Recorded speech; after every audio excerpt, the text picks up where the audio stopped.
Oh là là, mais regardez, regardez ce côté paisible. Pour une fois, je débute une vidéo sur la chaîne sans que je sois en train de courir partout, que ce soit dans les couloirs, que ce soit au milieu de la rue, n'importe quoi. C'est calme, hein, c'est calme, mais pas pour longtemps. Alors, au centre de l'image, vous avez une superstar, qui est donc l'objet du délit, l'enceinte Devialet Mania. Et à côté, fruit du hasard, vous me connaissez évidemment, il y a le HomePod d'Apple, ainsi que l'enceinte Sonos Move. Rien n'est le fruit du hasard sur ma chaîne. Bonjour et bienvenue sur ma chaîne YouTube PP World. Je suis ravi, vraiment ravi de vous accueillir pour le test d'un produit très attendu parce qu'il était très inattendu. Quand on regarde un petit peu l'histoire de Devialet, les gens connaissent surtout les enceintes Phantom et Phantom 2, c'est-à-dire ces enceintes absolument incroyables au niveau du design, avec des haut-parleurs qui font ça de tous les côtés. Oh, c'est du Devialet, donc ça fait boum boum, c'est génial. Mais si on regarde également ce qui s'est passé, il y a 2-3 ans, ils ont lancé les Gemini, donc les écouteurs à réduction de bruit numérique. Cette année est arrivée la Dione. Vous avez le test sur la chaîne que je vais mettre par là dans un coin.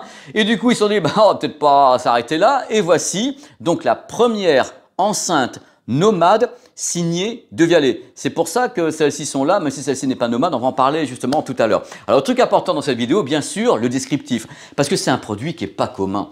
Ils ont mis des choses dessus qu'on ne voit pas forcément sur d'autres enceintes de cet acabit. Donc, c'est intéressant. Vous verrez le prix également est également intéressant. Donc un descriptif, je vais tout vous dire, vraiment on va aller au tréfonds du produit, après bien sûr, et c'est sur le terrain, qu'est-ce que ça vaut, et en même temps comment se comporte l'application, des trucs comme ça, est-ce que vraiment le produit est à la hauteur de ce que peuvent faire des marques justement comme Sonos, qui entre guillemets maîtrisent les applications depuis très longtemps, ont des tas de trucs dedans, est-ce qu'en effet la concurrence est possible, on va également comparer avec des modèles comme Bowers & Wilkins Zeppelin, même s'il n'est pas nomade, bref on va faire des choses comme ça entre nous, c'est vraiment une vidéo à la cool, on va parler du produit. Après avoir fait tout ça, il y aura bien sûr la séquence des plus et des moins dans laquelle je vais résumer un peu le test tout en rajoutant des choses. Une petite conclusion, bien sûr, qui va bien. Et si j'ai le temps, je vous mets quelques bonus. On va commencer par libérer un truc, ça va me faire du bien hein, d'en parler tout de suite. Le tarif.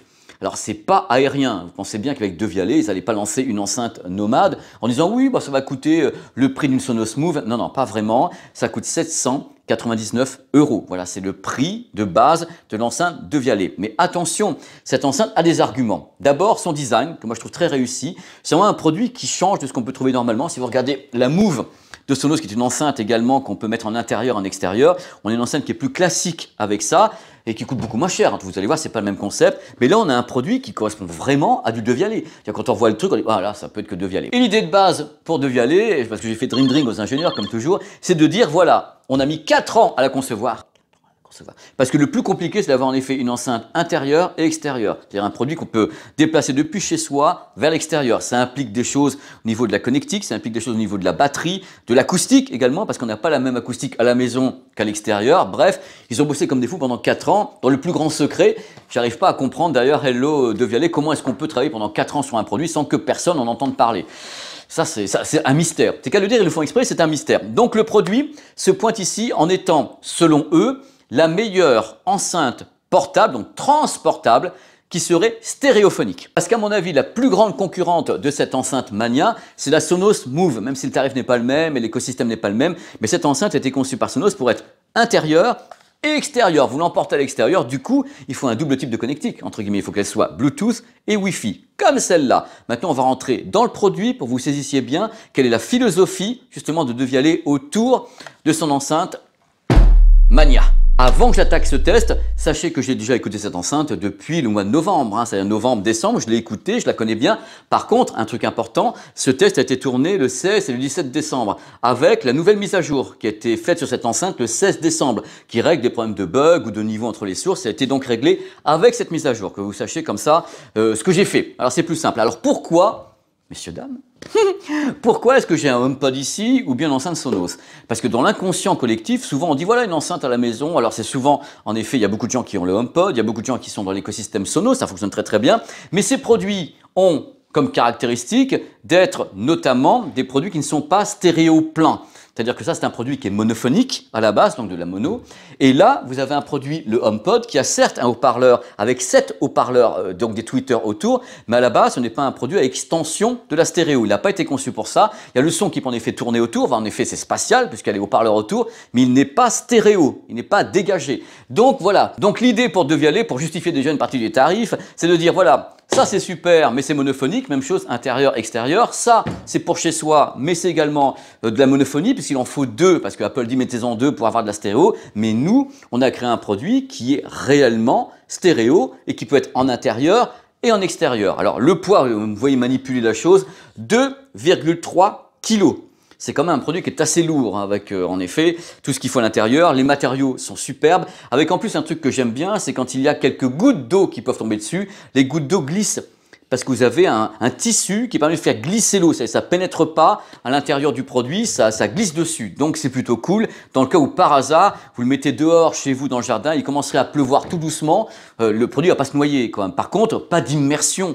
Parce que boum boum tralala, ça ne va pas le faire. Hein. Elle n'est pas faite pour être immergée. Alors techniquement, ils ont foutu la gomme parce que je ne connais pas d'enceinte aussi compacte dans laquelle on a pu mettre autant de choses. Du coup, deux woofers, un ici, un ici. Vous savez, les woofers... Donc l'idée pour faire de la vraie stéréo, c'est d'avoir une architecture stéréo avec deux woofers. Donc les woofers, ce sont des haut-parleurs qui en effet font du grave, du médium avec fort débattement. Vous savez, quand ça bouge comme ça, spécialité de Devialet, hein, ça impressionne tout le monde. Et oh là là, c'est du Devialet, oh là là, les woofers. Et il y a quatre haut-parleurs qui sont donc placés ici, ici, ici, pour avoir gauche, droite séparées. Parce que l'idée, c'est d'essayer de rendre la scène sonore très large, donc d'avoir une vraie stéréo, ce qui est compliqué pour ce type de produit, parce qu'attention, regardez la forme. C'est une bulle, hein, c'est une boule, et donc c'est très ramassé. Donc il faut vraiment essayer de tirer dans les angles, si je peux dire. Tirer par là, pour quand on est devant, comme ça on ait une image stéréo. Ce n'est pas le Zeppelin de Bowers & Wilkins qui, lui, est comme un ballon de rugby écrasé. Et dans ce cas-là, on peut faire de la stéréo parce qu'il est large comme ça. Là, il y a vraiment un challenge au niveau technique et acoustique. Alors, les woofers qui sont en push-push descendent à 30 Hz. Alors 30 Hz, c'est vraiment très très bas. Hein. Il y a donc 6 haut-parleurs dans ce petit produit de 2,3 kg, avec une bande passante qui va de 30 à 20 000 Hz, avec un rendement de 95 dB, ce qui devrait suffire pour une pièce de 20-25 mètres carrés, comme ici ça fait 30 mètres carrés, ça devrait suffire largement. Alors truc que je préfère vous dire tout de suite, comme ça va nous libérer, on ne peut pas en appairer deux, c'est-à-dire que l'idée, comme Devialet a dit, bah voilà, j'ai fait une enceinte stéréo. Elle est stéréo, alors pourquoi j'autoriserais en appairer deux? Ça ne fonctionne pas comme ça, c'est one qui pourra être, vous verrez tout à l'heure, avec d'autres éléments Devialet au travers d'AirPlay 2. Mais à la base, vous n'avez pas l'application qui vous dit, veux-tu appairer une deuxième enceinte stéréo? Parce que eux ont dit, voilà, nous on a créé un système stéréo. Basta est capable d'en faire. On verra tout à l'heure ce qu'il en est. À bord, on a une amplification classe D, 2 fois 38 watts pour les woofers. Donc les woofers qui sont ici 2 fois 38 watts, 4 fois 25 watts toujours en classe D pour les haut-parleurs. Les autres, donc woofers, il reste du spectre audio et est assuré donc par ces haut-parleurs. Là c'est un système, si vous le découpez en deux, voilà, il est comme ça, d'un côté, voilà, gauche, droite, je ne sais pas dans quel sens c'est, vous l'avez compris. Parmi les trucs à savoir, les haut-parleurs conçus par Devialet, avec une membrane en alu, l'enceinte est close, hein, donc du push-push, c'est entièrement clos. Ça va toujours? C'est à la cool, hein, c'est les vidéos de fin d'année. Hein. Donc il faut qu'on parle de SAM. Alors SAM, c'est quelque chose qui a été vanté par Devialet. SAM, c'est tout simple, c'est un circuit, c'est une technologie qui leur appartient, qui permet justement à l'amplification de cadrer parfaitement avec le type de haut-parleur. Vous savez, quelquefois, il y a des enceintes, des systèmes, vous avez une amplification et quelquefois elle est trop forte. Le haut-parleur sature, c'est mal fichu. Là, l'idée de SAM, c'est que la bande passante soit respectée, quel que soit ce qui arrive, avec très peu de distorsion. Donc c'est un ajustement électronique qui permet justement au haut-parleur de ne pas recevoir trop d'énergie ou autre. SAM ajuste. Mais le truc important, c'est pas ça. C'est pas ça. C'est que l'idée de Devialet, c'est de dire, voilà, c'est une enceinte qui est stéréo. Bien, très très bien, mais c'est une enceinte qui sait où elle se trouve. Bien, très bien, ça veut dire quoi? Ça veut dire qu'il y a 4 micros à bord. Et les micros à bord sont capables de dire, t'es au milieu de la pièce, bah oh là, j'ai de la place. On va balancer un son sur 360 degrés de tous les côtés, j'ai de l'espace et hop, c'est parti. Par contre, les micros en temps réel sont capables de dire, tu m'as vu toi? Regarde, je vais par là, ah, je suis contre un mur là. Je suis contre un mur, donc j'ai obligé de faire différemment. Donc elle est capable de savoir où elle se trouve dans la pièce pour gérer justement la diffusion du son, donc la stéréophonie, donc ça serait plutôt une stéréophonie ici, et quand on met au milieu de la pièce, ça serait plutôt un son sur 360 degrés. C'est également ce que font d'autres marques, hein, puisqu'il y a justement Apple qui le fait avec le HomePod, il a des petits micros, oh là là, je suis où, contre le mur ou pas, et par rapport à ça, il ajuste. La différence est très très claire, c'est que là, c'est de la stéréo, clairement exprimée avec woofer ici, 4 haut-parleurs, là c'est vraiment de la stéréo, donc on travaille soit en stéréo un peu plus ramassé, soit on ouvre dans la pièce parce que les micros disent oh, c'est génial, c'est grand chez lui. On va pouvoir vraiment mettre du son de tous les côtés. Parmi les trucs intéressants également, ce que m'a dit Drink, les ingénieurs de Vialet, ils ont dit l'idée, c'est pas qu'en temps réel, les gens fassent ça. Oh là là, le son va changer. Ah là, je le mets là, je le mets là. Non, non, c'est quelque chose de progressif. C'est-à-dire, c'est pas d'un coup, tiens, le son va changer. C'est quelque chose de ce qu'on appelle seamless. Côté Bluetooth, on est avec un Bluetooth qui est en 5.0 avec les codecs audio suivants, AAC et SBC. Il n'y a pas d'aptX, il n'y a pas de LDAC, il n'y a rien de tout ça chez De Vialet, ce qui est dommage parce qu'à la base, ils disent on a créé un produit hi-fi, stéréo et tout. Autre point qui pourra peut-être vous énerver un petit peu, il n'y a pas d'entrée filaire, c'est-à-dire qu'il n'y a pas une entrée USB pour relier par exemple un produit en USB dessus, USB audio, j'entends. Il n'y a pas d'entrée mini jack, il n'y a rien de tout ça. L'ancienne fonctionne uniquement en sans fil, Bluetooth ou bien Wi-Fi. Alors quand c'est du Wi-Fi, c'est assez pratique puisque c'est AirPlay 2. Alors AirPlay 2 permet des choses de folie quand même, puisque avec AirPlay 2, on peut avoir un son en qualité CD et notamment au travers de AirPlay 2 pour avoir une sorte de multi-room. Pas une sorte, un multi-room. Si vous êtes abonné à Spotify, well done. En effet, Spotify, je vais la refaire, c'est mieux. Si vous êtes abonné à Spotify, Spotify Connect. Possible. Si vous aimez Alexa, si vous aimez causer comme ça aux enceintes à tout le monde, il n'y a pas de problème. Alexa à bord et vous verrez tout à l'heure justement dans la conclusion que les micros fonctionnent vachement bien. C'est-à-dire même si l'enceinte roule et tout, oh, de tous les côtés il y a du bruit un petit peu partout, les micros fonctionnent très très bien sur le produit, c'est un point fort dans tous les cas. Donc je résume, Bluetooth, Wi-Fi, AirPlay 2, donc intérieur, extérieur. Et bien sûr, dans ce cas-là, quand on parle d'extérieur, il faut parler d'autonomie. L'autonomie annoncée est de 10 heures. En revanche, il y a un truc qui m'a juste un peu énervé, c'est qu'il y a un dock de recharge. Voilà, vous posez, dock de recharge qui s'appelle Mania Station. C'est très élégant en plus, c'est vraiment très très beau. Par contre, quand vous achetez cette enceinte donc à 799 €, vous ne l'avez pas avec. Il faut prendre le modèle Opera, c'est livré avec, où vous avez le dock, vous pouvez acheter à part, qui coûte 79 €, donc 10% du prix de l'enceinte pour avoir le dock avec. Donc voilà, il vaut mieux le savoir, ça sera dans les moins certainement ça. Hein. Donc voilà, la charge se fait en 2h40 ou 2h30, vous avez la charge complète du produit, vous pouvez partir en vadrouille comme ça. Sinon, hop, le port USB, vous la chargez. On va parler un petit peu de l'application. Alors l'application est sympa, hein, pour mettre en route l'enceinte, il n'y a pas de problème. Par contre, elle est chiche, il n'y a pas grand chose sur l'application. Il y a un égaliseur à 2 niveaux, c'est-à-dire que les égaliseurs dans les systèmes justement de marques qui font de la hi-fi, c'est 5 bandes ou les trucs comme ça, ou 10 bandes, on peut vraiment régler. Là, c'est un petit peu succinct. Ça fonctionne par contre, hein, iOS, Android, on peut en effet intégrer rapidement donc l'enceinte sur un smartphone, mais les fonctions sont pas gigantesques. Vous voyez actuellement à l'écran, ça va pas très très loin. C'est un peu plus succinct, voire beaucoup par rapport à des Sonos ou Apple qui vont plus loin dans le mode de communication justement entre un smartphone et l'enceinte au travers d'une application. Maintenant, ce que je vais faire, c'est que je vais vous dire ce que j'en pense parce que je l'ai écouté celle-ci, hein, et pas qu'un peu. Et les surprises sont légion. N'oubliez pas dans les plus et les moins, je rajoute plein de trucs, comme ça résume le test, et en plus c'est chapitré, pour vous permettre de gagner du temps dans le cas où vous ne voulez pas vous taper un test comme moi, un test qui dure 30 minutes, parce que moi j'adore causer, même enrhumé dans l'état où je suis, avec la barre jusque là, voilà, j'adore vous causer quand même, ça change rien. Ouais, elle est belle quand même, sans rigoler. Puis en plus, il y a un truc que vous n'avez peut-être pas remarqué, c'est que quand je viens sur ce canapé, je m'équipe volontairement d'un pantalon de la même couleur, et là j'ai fait exprès de choisir l'enceinte qui est cette couleur-là. J'avais solution de la prendre en noir, j'ai dit tiens, on va aller jusqu'au bout du délire, tout en gris. Faut qu'on parle maintenant de la qualité audio du produit. J'ai décomposé ça en deux parties. La première partie, la qualité audio tout court, c'est-à-dire en effet le grave, l'aigu, est-ce qu'on part en courant ou pas. Deuxième partie, la stéréo. Premier truc, on va pas se mentir, on se connaît, si tout va bien depuis des années.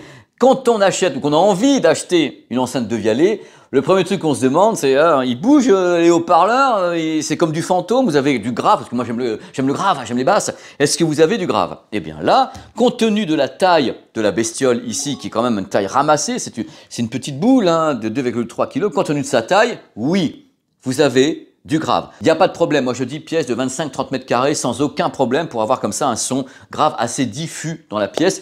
Attention, je rappelle qu'à bord, vous avez un circuit de Vialet qui s'appelle SAM. Et le but de SAM, c'est de ne pas envoyer plus de jus à un haut-parleur que ce qu'il peut encaisser. C'est-à-dire qu'il va vous dire à un moment donné, eh mais c'est fini là, c'est pas la peine de pousser le bouton à fond. Moi je te dis que si je mets plus, le haut-parleur il va décoller, il va sortir dans la pièce, vous allez débattre, mais plus loin. Voilà. Donc le truc, c'est que vous avez toujours une limitation dans le grave parce que justement l'idée de Vialet, c'est de donner juste ce qu'il faut au maximum à un haut-parleur avant qu'il se mette à trop saturer. Donc vous avez un rendu qui est très très bon, du grave qui est très soutenu, mais en général, quand il y a beaucoup de graves, parce que je sais que De Vialet aime bien cette partie du spectre sonore, quand il y a beaucoup de graves, il y a d'autres choses qui sont en général un petit peu différentes, en retrait ou un petit peu noyées dans le truc. En ce qui concerne cette enceinte Mania, ce que j'ai remarqué, c'est que le rendu d'aigu est correct, vous allez avoir un bon rendu de l'aigu, vous allez avoir quelques instruments corrects et autres, mais globalement, c'est pas super défini. Attention, quel que soit le type de signal qui rentre. C'est-à-dire, j'ai fait les essais en Bluetooth avec un smartphone, ou bien j'ai fait des essais avec AirPlay 2, c'est très facile à faire, ça s'appare très bien. Donc, quel que soit le type de signal qui rentre, vous allez avoir de l'aigu, certes, mais je ne le trouve pas extrêmement défini à l'oreille. C'est pas l'enceinte qui sonne le mieux côté définition de l'aigu, j'entends. C'est l'aigu.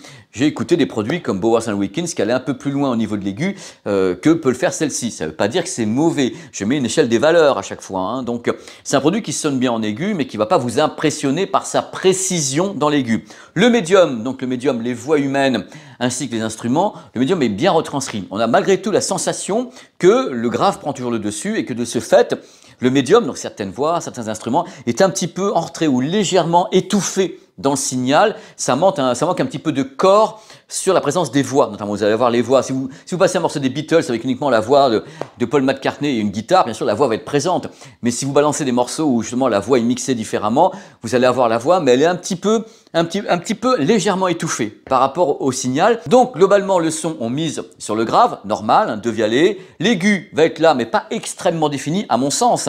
Et le médium, ça va être un médium qui est correct, mais qui n'est pas impressionnant en soi. Là, on sent qu'il y a des choix qui ont été faits par les ingénieurs de Vialet, ingénieurs acoustiques, sur le papier acoustique, sur en effet la façon dont c'est adressé, les haut-parleurs sont adressés. On sent qu'on a poussé vraiment sur le grave, qu'on a mis en effet l'aigu en avant, mais pas très défini au sens défini du terme. C'est un produit qui est vraiment fait pour être à l'extérieur, parce qu'à l'extérieur, entre guillemets, on règle les enceintes différemment quand on veut faire un produit qui va à l'extérieur, et en intérieur, on le règle différemment, puisque on va en général mettre un petit peu moins de grave en intérieur qu'on peut le mettre sur les produits qui vont à l'extérieur. Le son n'est pas mauvais, mais il y a des choix qui ont été faits par les ingés pour qu'on ait un son qui soit plus un peu basseux et qui permette d'avoir un bon rendu à l'extérieur et moins tiré vers l'aigu très fin ou un truc comme ça. Pour moi, qu'on soit clair, c'est pas un produit haute fidélité. On n'est pas sur un concept. Je reviens toujours sur Bowers & Wilkins parce que le Zeppelin m'avait pas mal impressionné, mais le Zeppelin est différent. C'est un produit qui ne va pas dehors.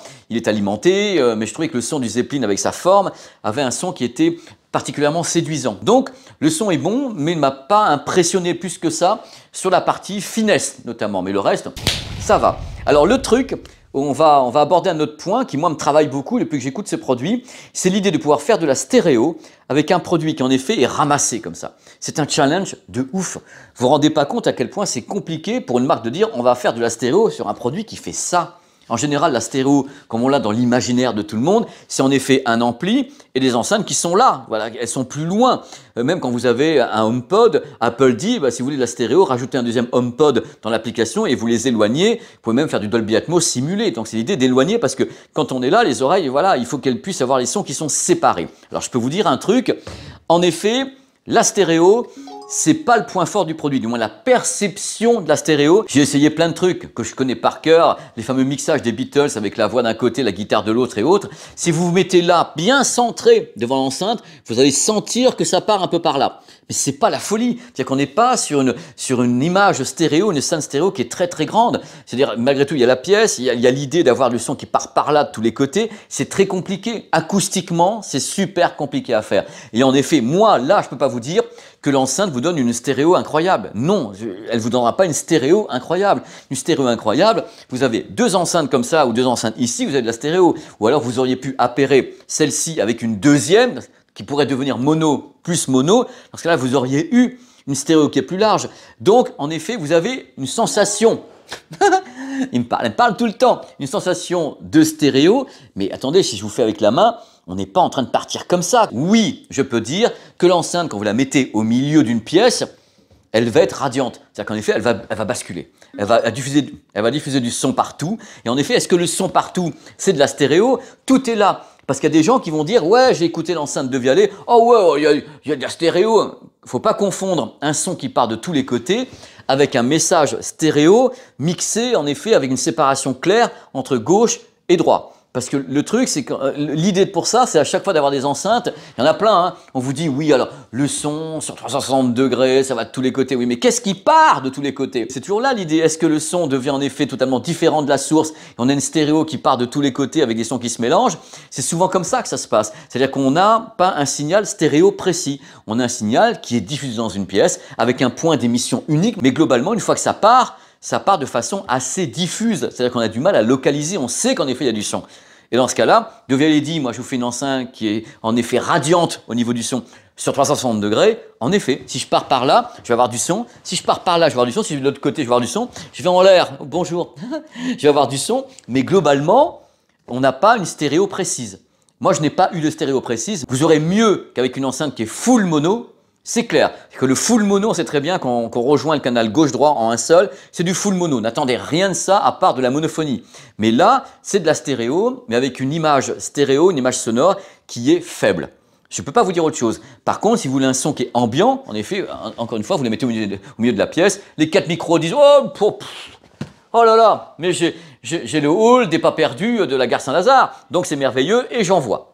Donc ça, c'est bien fait. Donc je pense qu'à la base, vous avez une enceinte qui a du rendement quand même, 95 dB. Vous voyez ma tête à l'écran quand je suis à côté, comme ça. Il y a du rendement, vous avez du grave, vous avez un médium qui est là, mais qui paraît un tout petit peu étouffé et qui peut être un petit peu agressif. Vous avez de l'aigu, il est clair, mais il n'est pas super défini. Donc vous avez le stéréotype du produit hybride, donc un produit qui peut être chez vous connecté en Bluetooth ou bien avec AirPlay 2 en Wi-Fi et qui peut être à l'extérieur. Et c'est pas du tout la même chose. Le produit est super intéressant, ils ont bossé 4 ans dessus, on sent que l'acoustiquement parlant, c'est vachement bien fait, on sent qu'il y a plein d'idées. On sent qu'il y a plein de trucs, il manque plein de trucs aussi, on verra tout à l'heure dans les mois.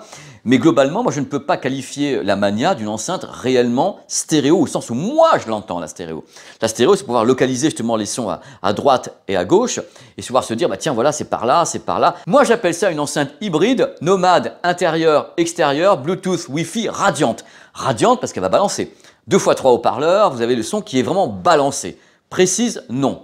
Mais vous balancez dans une pièce. Est-ce que c'est pas ce qu'on demande malgré tout? C'est-à-dire qu'elle est suffisamment puissante pour animer une pièce de 30 mètres carrés et à l'extérieur, elle est suffisamment puissante pour être avec un pique-nique, voilà, poser la petite Mania et fais-moi du son, toi. Et vous allez avoir du son. Il n'y a pas de problème. Voilà, j'ai été content, je vous ai donné mes arguments. Si vous avez déjà ce produit, bien sûr, écrivez-moi, mais dites-moi ce que vous en pensez. Est-ce que vous avez vécu la même chose ou pas? On est là pour discuter. Cette chaîne, c'est un débat permanent. Je vous donne les trucs. Moi, je n'ai pas la science infuse, je ne suis pas le meilleur du monde. Je dis voilà ce que j'ai ressenti avec ce produit que je commence à bien connaître et j'ai vécu ça. Je l'ai vécu, voilà, dans mes tripes. J'ai vraiment écouté, j'ai pris le temps. Je connais les fichiers que je mets dessus. Je vois, je ressens les choses. On va passer maintenant à propos de débat au plus et au moins. Vous allez voir que un bon rendu du grave compte tenu de la taille du produit, c'est pas grand, hein. Donc ça arrache bien quand même. Un bon volume sonore compte tenu de la taille du produit, idem, c'est petit. Une bonne spatialisation du son, en effet vous mettez sur une table basse par exemple et le son est très spatialisé, voilà, vous l'avez dans la pièce. Concept intéressant, un produit stéréo comme ça, 3 haut-parleurs, je trouve ça vraiment marrant, une très belle qualité de conception, hein. C'est une très belle finition, hein. Sans rigoler, c'est superbe. Un produit hybride, Bluetooth, et Wi-Fi, avec AirPlay 2 notamment. Une application incomplète mais claire, vraiment c'est très bien libellé, on appert très rapidement, on peut gérer rapidement les quelques options. J'insiste sur ce point, les micros fonctionnent vachement bien. C'est-à-dire qu'il y a des micros, vraiment, vous parlez dans la pièce et tout, pour Alexa, c'est très clair. Une bonne tenue générale du son, c'est un son qui est agréable mais qui est quand même, sachez-le, hein, c'est rentre dedans et il y a du grave, hein. Ne fonctionne qu'en sans fil, il n'y a pas d'entrée filaire sur le produit, même pas le port USB pour plugger, non, c'est uniquement en sans fil. Le socle chargeur du produit est optionnel, ça s'appelle Mania Station et ça coûte 79 €. Sinon vous avez un modèle qui s'appelle Opera qui est vendu avec tout dedans. Voilà. Concernant les codecs audio du Bluetooth, il n'y a que les codecs audio basiques à ma connaissance, SBC et AAC. C'est quand même une enceinte d'une marque hi-fi. On aurait pu pousser un petit peu plus loin et aller vers la PTX, le LDAC, des choses comme ça. Perception assez courte de l'image stéréo. C'est un produit qui se veut stéréo avec 3 haut-parleurs ici, 3 haut-parleurs ici, mais la perception, elle n'est pas vraiment très large. L'application est très efficace, mais par contre, elle est incomplète, notamment l'égaliseur. L'égaliseur, c'est vraiment très peu de choix, tandis que des marques, justement, je les ai prises en note, hein, BW, Bose, Name et BO ont des applications avec beaucoup de possibilités. Là, c'est un peu limité, c'est droit au but. Au travers de AirPlay 2, on peut intégrer cette enceinte à d'autres enceintes de Vialet. Mais il n'y a pas de réelle intégration sur votre réseau Wi-Fi pour pouvoir utiliser le réseau Wi-Fi pour diffuser. C'est uniquement au travers de AirPlay 2, à ma connaissance. Je peux me gourer, mais c'est uniquement AirPlay 2. L'autonomie, c'est assez moyen cette affaire sur l'autonomie. Moi, je suis arrivé entre 5h30 et 6h d'autonomie, alors qu'on annonce 10 heures quand même. En Bluetooth, il y a une latence qui est assez élevée. Les micros ne peuvent pas être utilisés pour les appels téléphoniques. Alors, au début de la vidéo, je vous ai dit, bon, je vais être tranquille dans la vidéo, je vais être assis sur le canapé, en plus j'ai de la crève et tout. J'ai pas tenu longtemps, c'est-à-dire que j'ai quand même commencé à bouger, je suis dans un autre studio et tout. Et j'ai été super heureux de vous offrir le test donc, de cette enceinte qui m'a intrigué dès le début. Je sais, ce sont des produits qui sont chers, mais qui méritent d'être expliqués. Parce que moi, ce qui m'intéresse, c'est d'expliquer les technologies. Qu'est-ce que les gars ont en tête? Moi, entre guillemets, je fais une enquête, j'appelle les ingénieurs, je dis pourquoi vous avez fait ça? Pourquoi est-ce qu'il manque ci? Pourquoi est-ce qu'il y a ci, il y a ça? Qu'est-ce que vous avez voulu concevoir avec ce produit? On m'explique les choses et après, moi, sur le terrain, évidemment, mon rôle, c'est d'écouter, de dire voilà, ça fait ci, ça fait ça. Et ça me fait kiffer. Donc, j'espère que vous avez kiffé et que vous avez pu apprendre quelle est la personnalité de ce produit avec ses plus et ses moins. Vous avez vu, il y a une liste de plus et de moins qui est longue comme mon bras. Donc, c'est super important. Donc, dans tous les cas, je vais repartir ailleurs parce que je vais vous dire quelque chose d'important. Allez hop, c'est reparti. Les petits studios ici. Je ne pourrais pas crier trop fort par là-bas parce que ça tourne. Vous avez un sapin de Noël qui est près derrière et tout. Là, ça tourne. Donc, je vais me taire un petit peu. Vous le vivez avec moi. C'est ce que je veux. Dans le côté vlog. Oups, là, c'est mes copines qui sont en train de tourner. Je vais vous montrer. Rapidos. Mais regardez, on parlait de gens trop Viens là, casser des œufs. T'es obligé. Tu veux pas casser des œufs? Viens, tu ne déranges personne. Allez, regardez. De notre bébé, viens là. Regarde, on est en train de faire du tarama. Vous faites du On fait du tarama. On fait du tarama. Bah, ça va être magnifique parce que je sais, mais j'ai regardé tout à l'heure ce que vous faisiez. Et c'est vrai que je le fais pas comme ça. Moi, je l'achète. Oh, et ben justement, tu regarde, tu ne verras le pas la tarama. différence, on va t'en ramener et tu verras que dans celui-là, il y a moins tous les produits qu'on aimerait ne pas voir à l'intérieur. D'accord, il est super bio et tout, il va me faire du bien au corps. On a ouvert la poche de avec les œufs de cabillaud nous-mêmes. Non mais je sais que j'ai vu tout à l'heure, je travaillais, je suis allé vous voir, j'ai trouvé ça admirable. J'ai dit franchement, bon les filles je repasse tout à l'heure, je fais des gros bisous, il faut que je fasse des gros bisous à vous et voilà. Regarde, il t'envoie plein d'amour. Mais ouais, mais moi l'amour il aussi c'est... Voilà, c'est super que vous soyez là. C'est trop bien. J'aurais voulu que ça continue, voilà. Oh mon bébé. Il est tellement... Oh, trop de douceur. Quand ils le voient, de toute façon, les gens, cette émotion que t'as et cette identité. Oui. Qu'est-ce qu'on l'aime, notre petit bébé. Merci. Merci. Oh, Oh là, tu m'emmènes, c'est ça? Il m'a Merci beaucoup Pépé. tout l'amour que tu dégages. On l'aime tellement. Merci pour tout Pépé. À tout à l'heure. Bisous Pépé. Des bisous, des bisous. Voilà, on l'a fait en direct. Elles sont trop... C'est mes sœurs, c'est comme mes sœurs. Les sœurs que j'ai mis dans un donjon pour les voir. Bon voilà, c'est l'ambiance du stream. Bon, je fais des gros bisous. Je voulais pas passer cette séquence, mais je vais me mettre à chialer, donc c'est pas bien. Donc passez surtout un bon moment sur la chaîne. Je vous dis à très vite et je vais retrouver pour 2 aventures après. Mais il faut que j'arrête là. Allez, portez-vous bien et surtout, ce qui est important, prenez soin de vous. Regardez, l'amour, il y a que ça. Il y a que ça qui est important. Le reste, on l'oublie. Voilà, et voilà, c'est tout. Des gros bisous. C'était un message de Noël, hein.